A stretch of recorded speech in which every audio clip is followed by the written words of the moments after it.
اور جس مقصد زندگی اور حیات کی خاطر یہ مجالس رکھی جاتی ہیں، خدا و مقاصد میں ہم سب کو کامیابی نصیب فرمائے۔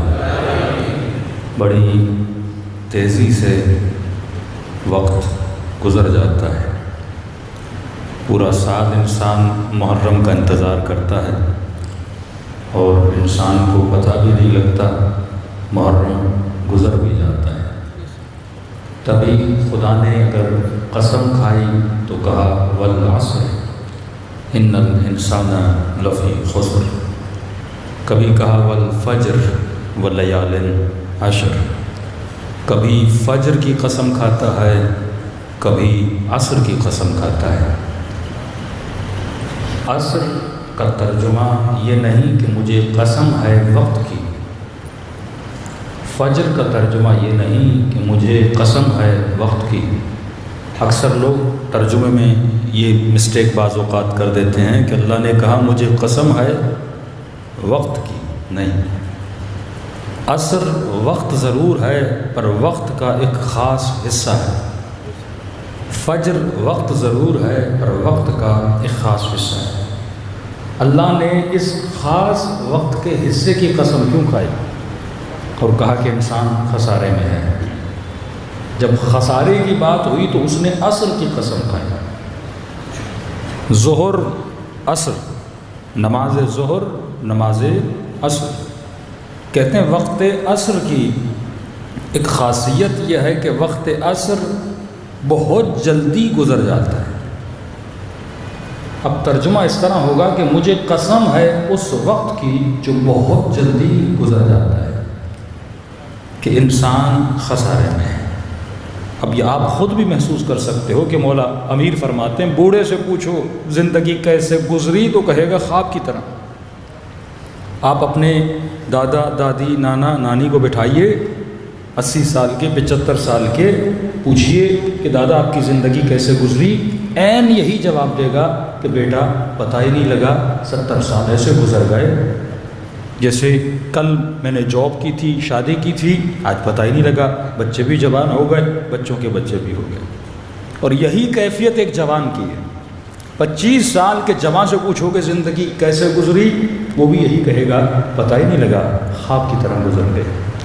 15 سال کے بچے سے پوچھو کہ زندگی کیسے گزری، وہ بھی کہے گا پتہ نہیں لگا، خواب کی طرح گزر جائے گی۔ تو جس طرح آج مجلس حسین میں بیٹھے ہو، اسی طرح کل اپنے جنازے کو دیکھ رہے ہوگے، پتہ ہی نہیں لگے گا کہ دیکھو گے لوگ تیرا جنازہ اٹھا کے قبرستان کی طرف جا رہے ہیں۔ مولا فرماتے ہیں اب مہلت ہے، لیکن وہ وقت جب تمہارے پاس آئے گا، اس وقت تو فرعون بھی کہہ رہا تھا کہ رب ارجعونی، اے خدا مجھے پلٹا دے تاکہ میں عمل صالح کروں۔ اللہ کی آواز آئی اب دیر ہو گئی ہے۔ یہ وقت اور یہ گھڑیاں، یہ سیکنڈ جو ابھی مجلس حسین میں گزار رہے ہو، یہ اللہ کی مہلت ہے۔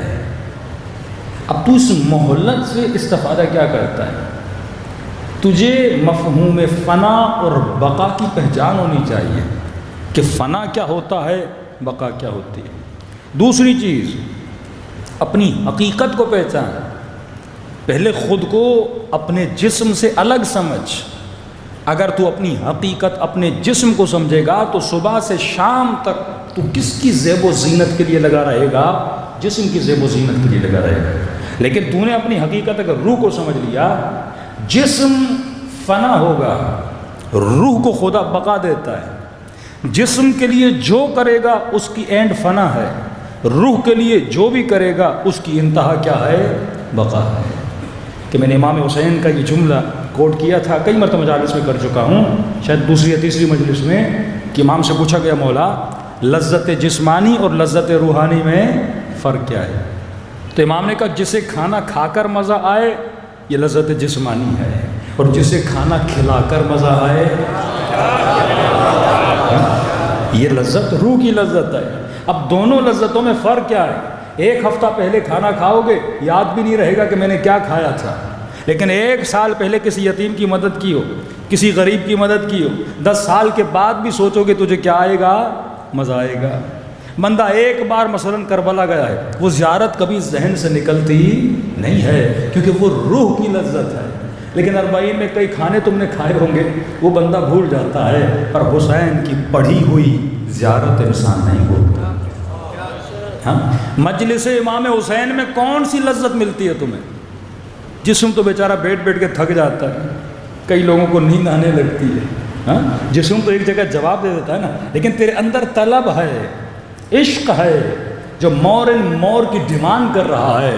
جسم تو تھکا ہوا ہے، پھر تو کیوں بیٹھا ہے مجلس امام حسین میں؟ پاؤں میں چھالے پڑ جاتے ہیں، پھر بھی کیوں چل رہا ہے حسین کی زری کی طرف؟